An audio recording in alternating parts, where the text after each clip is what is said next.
Ce 10e sommet qui réunit les chefs d'État et représentants des gouvernements des pays signataires de l'accord cadre d'Addis-Abeba intervient dans un contexte particulier pour la République démocratique du Congo qui continue à faire face à la résurgence des violences armées sur une partie de son territoire. Occasion pour les parties prenantes de revoir leur part de responsabilité dans le processus de la restauration effective de la paix et la sécurité dans la région. L'accord cadre pour la paix, la sécurité et la coopération pour la République démocratique du Congo et la région a été signé à Addis-Abeba le 24 février 2013 dans un contexte postérieur à la prise de la ville de Goma par la rébellion M23. 9 ans après, force est de constater que la situation sécuritaire demeure critique.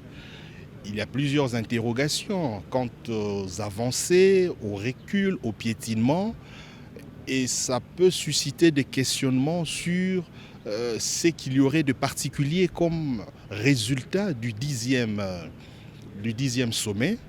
Et donc, le problème au Congo est tel que le gouvernement congolais devrait composer avec les autres pays de la région et les partenaires internationaux pour démanteler le système d'insécurité. Considérés comme partenaires de cet accord, les États-Unis d'Amérique ont délégué une équipe d'experts à Kinshasa pour suivre de près ce 10e sommet. Donc on voudrait bien sûr féliciter le président Tshisekedi et le gouvernement de la RDC pour avoir organisé ce sommet. Et M. Ben voudrait souligner aussi que les États-Unis étaient aussi présents lors de la création de l'accord cadre il y a bien 9 ans aujourd'hui. Donc on est bien sûr, on fait partie aussi de la mise en œuvre de cet accord.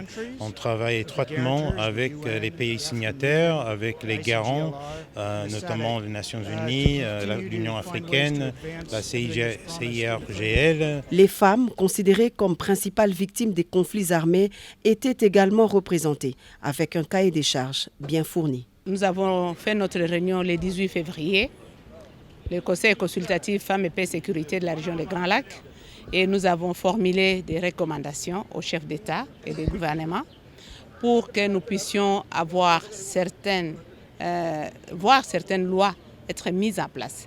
Oui, c'est vrai, on a vu les changements, on a vu arriver des coopérations, des neutralisations mutuelles positives des groupes armés à l'est de la RDC.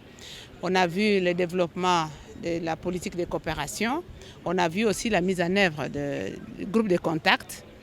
Mais on voudrait avoir, en plus de ça, être mis en place le protocole genre de l'Union africaine. Nous voulons avoir des lois effectives qui font la promotion de la participation des femmes dans la prise de décision, mais aussi dans les résolutions des conflits. La République démocratique du Congo, à travers le chef de l'État, Félix Antoine Tshisekedi Tshilombo, ne cesse d'exprimer son attachement à la paix et la protection de l'intégrité de son territoire national. Grâce à sa superficie quasi-continentale et sa position géostratégique, la RDC croit dur comme fer aux engagements des uns et des autres.